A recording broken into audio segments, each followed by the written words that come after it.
Você já se encontrou diante de uma prateleira cheia de taças e ficou na maior dúvida? É bem normal, né? E a primeira pergunta que a gente faz é, mas será que faz tanta diferença? Será que se eu tiver uma taça só? Então, faz sim, faz diferença. A gente tem várias taças, a tecnologia tá aí para isso, né?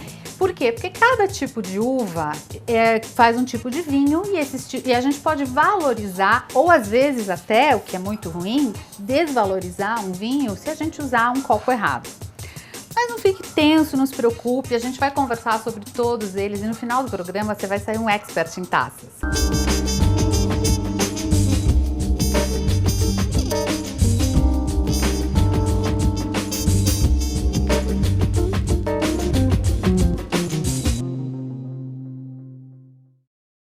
Quando nós falamos de taças, o mais importante que a gente tem que saber é que elas devem ser transparentes. É importante que as taças sejam transparentes porque o vinho tem cor.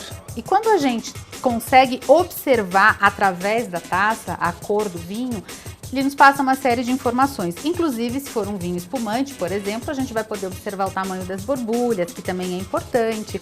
Por exemplo, quanto menores, mais qualidade. Então, isso é um fator muito importante e interessante. As taças coloridas são bonitas para enfeitar uma mesa, mas elas devem se restringir à água. E a gente vai chamar a Brand Manager da Riedel no Brasil, a Cristina Jeremias, que vai contar muito mais pra gente sobre taças. Oi, Cris! Olá! Tudo bem? Que bom ter você aqui. Prazer é todo meu. Que bom. Bom, Cris, tem tanta coisa para falar, né? É um assunto que dá muitos programas, não dá? Exatamente.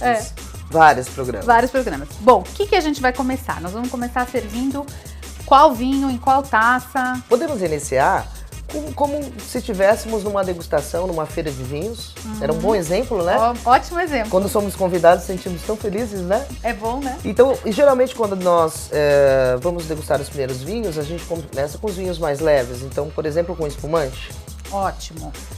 Então, eu vou lhe ajudar a servir um espumante. E esse conceito do frute, por favor. Esse conceito deste copo é o que a gente mais conhece para champanhe e espumantes em geral, né? Tá. Que é um conceito dessa taça mais longa, frute. Só que hoje, a gente temos a impressão de que isso já seja o passado. Que nós temos... A gente está sempre evoluindo. Sempre evoluindo. Então eu gostaria que você, por gentileza, pegasse esse copo de Sauvignon Blanc e servisse o mesmo espumante para nós compararmos. Em geral, exceto o champanhe, que depois nós vamos falar, é esse conceito do copo mais largo. Então, à medida que nós temos um copo maior, nós conseguimos, de fato, como você disse, né? sentir melhor os aromas. Exato. Agora eu gostaria que você fizesse a prova aqui primeiro, por favor. Ô, Cris, deixa eu servir você também, assim a gente prova. Ah, sim, por favor. Aqui. Ok, obrigado.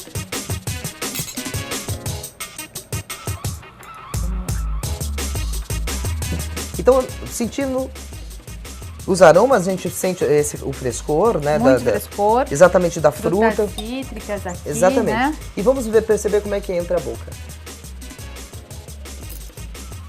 Ele toma toda a boca.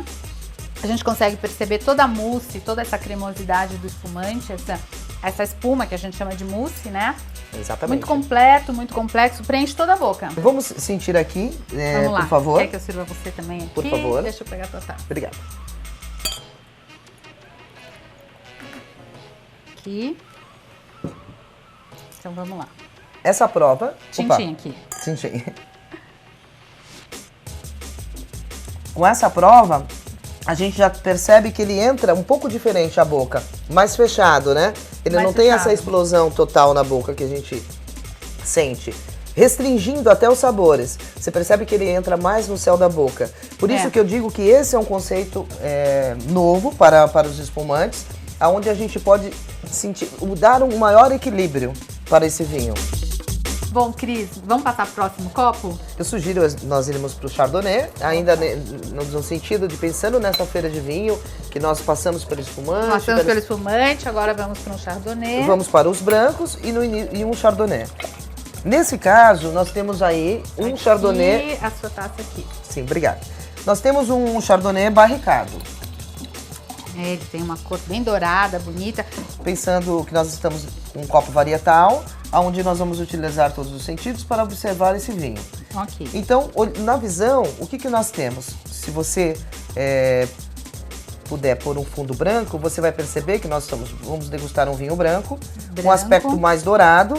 Então significa com um vinho branco de um já certo com corpo. mais corpo, né? Com mais corpo, né? Isso. Ao sentir os aromas, a gente já vê nitidamente o mel, né? Que sobressai, que é muito característico do Chardonnay. É. Então, vamos provar esse vinho? A impressão que tínhamos ao sentir os aromas se comprova na boca. Esse é a fruta, o mel e o corpo do vinho, né? Um corpo, ele é um corpo um pouco mais pesado, bem mais pesado do que a gente provou agora, do espumante, né? Exatamente. Tem esse amanteigado na boca também, né? Exatamente. Bom, então agora a gente vai pegar a taça de Pinot Noir, tá certo? E vamos comparar. Aqui, gente, isso aqui você pode fazer em casa. E você vai sentir tudo que a gente tá sentindo aqui. É muito legal, você vai gostar. Quando você sente os aromas agora... Muda, né, Cris? O mel ainda persiste, mas aquelas notas da fruta, do abacaxi diminuiu bastante. Diminui bem. E o amanteigado também. E o que sobressai, você percebe que é um pouquinho mais do álcool? Fica mais alcoólico. Agora vamos levar a boca e provar.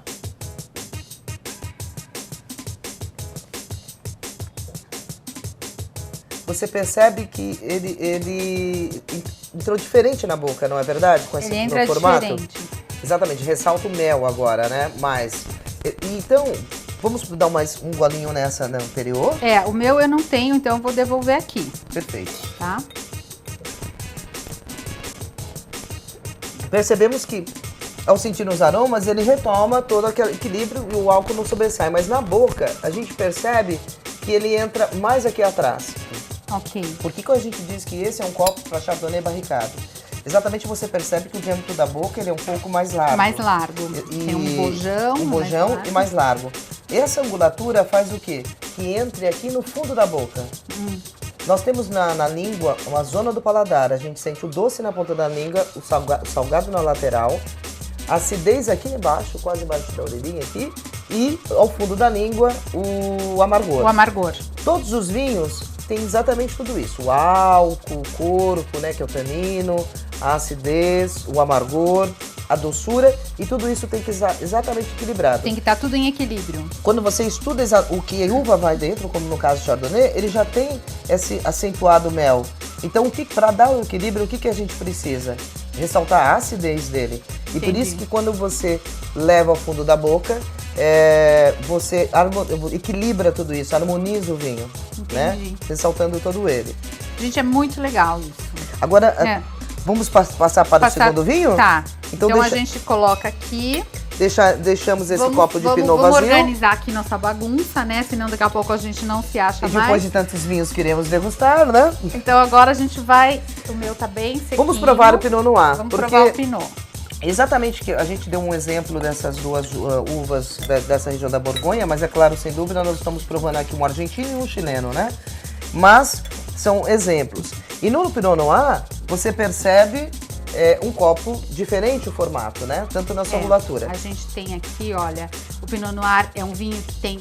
Ele é um pouco mais claro, né, do que o Cabernet, do que os outros. Ele tem uma coloração muito bonita, granada. Dando a impressão que vamos tomar um vinho leve, de fato vamos, né? A Pinot é uma das uvas mais leves. E ao senti-la,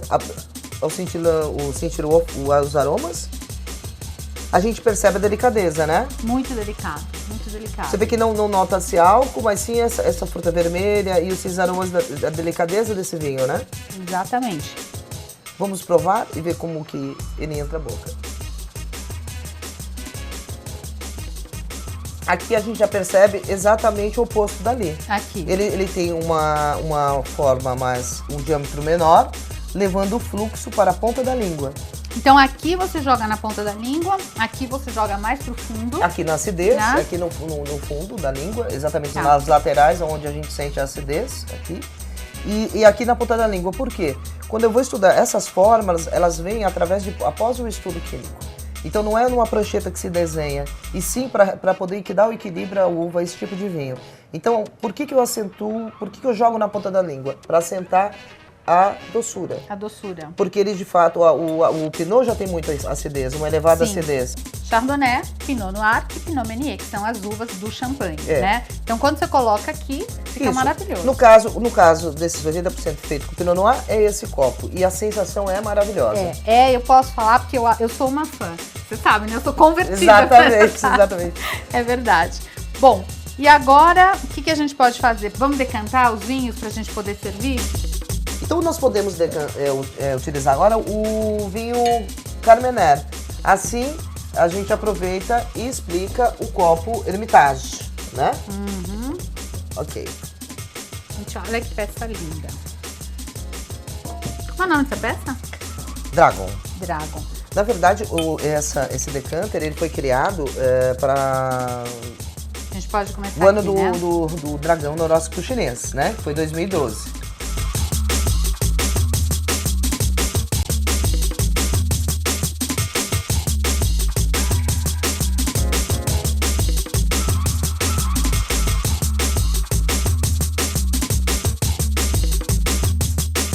Então aqui a gente tem uma taça de Hermitage, né, Cris? E a gente vai provar um vinho Carmenère.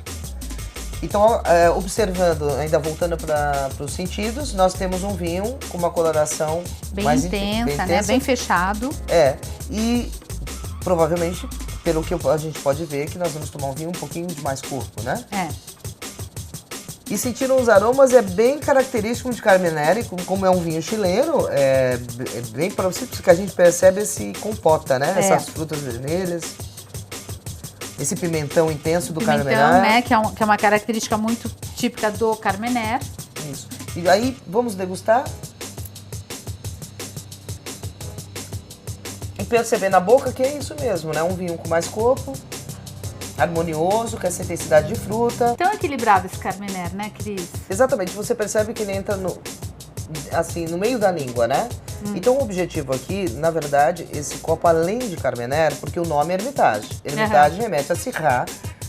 Então esse copo, dentro de todos esses exemplos, é o mais versátil do centro. Agora, eu tô curiosa com esse decanter aqui. Lindo, em formato de cobra. Perfeito. Então, pra gente explicar esse decanter, eu vou servir um Cabernet Sauvignon. Você vai decantar um Cabernet. Ótimo. Exatamente, eu vou decantar um Cabernet. Essa peça, como vocês podem ver, é uma serpente, não é verdade? O nome é Yves, mas o fantástico dele é que ele faz a aeração várias outras vezes mais que o decanter anterior. Ah, é? E a gente pode ouvir. Então, além dos sentidos que eu falei que analisa, aqui a gente vai exercitar o da audição perfeitamente. Vamos lá, então? Vamos ver como é que funciona?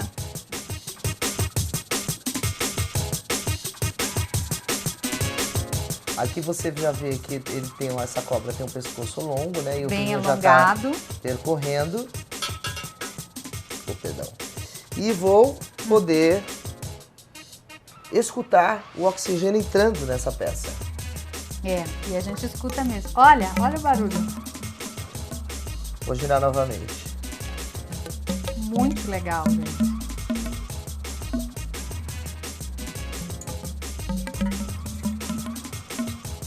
Você percebe essas bolhas que surgem aqui, não é verdade? Essas bolhas é exatamente a prova de que o oxigênio está entrando. Então o que está acontecendo aqui é um processo que a gente percebe na vinificação, que é o processo de envelhecimento. Então é oxigênio entrando e liberando dióxido de carbono, que é o processo do envelhecimento. Daí que eu vou abrindo este vinho. Sem dúvida alguma, são para aqueles vinhos mais alcoólicos ou aqueles vinhos que nós estamos tomando mais cedo do que deveríamos e onde ele vai estar muito fechado na boca, nos aromas. Vamos servir então pra gente... Ok. E aqui, na hora de servir, se eu levar, eu não sirvo nada, não cai uma gota. Então, como assim? Como é que eu vou tirar esse vinho? Como é que você vai tirar o vinho daí? Então, se eu der um giro aqui, eu vou ter exatamente uma dose de vinho. Gente, é muito legal. E aí, para que eu retire novamente a mais dose, uma volta. Eu vou ter que dar uma volta. E a cada volta que Você tem uma dose exata. É. Vocês lembram que a gente falou, que a Cris falou, eu falei, tem que ser a dose, ela vai até a curvinha. Você vê que ele serviu a dose exata. Exatamente. Não importa o tamanho do copo. muitas pessoas perguntam, mas até onde eu posso servir? Sempre serva até o comecinho dessa curva. Aí é o ideal para parar, independente do tamanho que seja. Uma taça como essa, por exemplo, de 960 ml, aqui eu tenho aproximadamente entre 100 e 125 ml. Ok? Perfeito. Vamos provar? Vamos provar. Olha que cor bonita esse vinho, linda, né? De todas dos dois anteriores que provamos, é a cor mais intensa. Na verdade, o Cabernet ele tem mais maior corpo. A gente sempre olha, né, com fundo branco para conseguir perceber a cor. Exatamente. E os aromas, maravilhoso, né? Já vem da fruta, mas já vem uma menta, né? Essa menta, ela traduz exatamente um Cabernet bem elaborado, né? Um bom Cabernet Sauvignon, ele tem esses aromas, né? Muito aromático. E vamos perceber na boca. É um vinho com mais corpo, como dissemos, né? Ele tem essa estrutura. Tem estrutura, tem um bom tanino, bem equilibrado. E você percebe que ele joga como a primeira Chardonnay, por ele também ter, ele vai uma jogar boca mais larga aqui atrás na acidez, né? Porque se eu tirar a acidez, ele fica desequilibrado. E vai aí ficar um vinho chato, né? Exatamente, o Cabernet, ele vai perder isso mesmo, não vai ficar um vinho com tanta estrutura. E vai se tornar até um defeito para o vinho. Gente, que aula hoje, hein? Quanta coisa legal. Bom, é importante a gente dizer que além dessas taças, existem muitas outras, existem outros modelos, existem taças especiais para vinho do Porto, para cerveja, para tudo isso. O que você tem que entender é que o vinho continua e tem que ser sempre o seu momento de prazer, de relax, não é isso, Cris? É o que a gente procura, né? É o que a gente procura. Trabalhe com as taças que você tem na sua casa. Se você tiver oportunidade, é lógico, adquira novas taças para novos vinhos. E o importante é você estar sempre em volta da mesa com os seus amigos, brindando e celebrando a vida, como tem que ser. Cris, muito obrigada por você estar aqui hoje. Eu que agradeço. Que show, muito obrigada por tudo isso. E a gente pode, como nós falamos dos sentidos, podemos terminar com o sentido, que é o famoso brinde, o tintim, olho no olho, muita saúde para nós. E um prazer estar com todos vocês. Obrigada, fique conosco, até o próximo programa. Que bom ter você aqui. Não falar boa tarde, né? Com o dia que me convenceu. Desculpa, tá? Não, mas eu não vou falar, a gente pode iniciar, né? Eu posso mudar agora, né? A acidez é aqui. Mas é que... Não, mas é que eu sinto mais acidez. Não.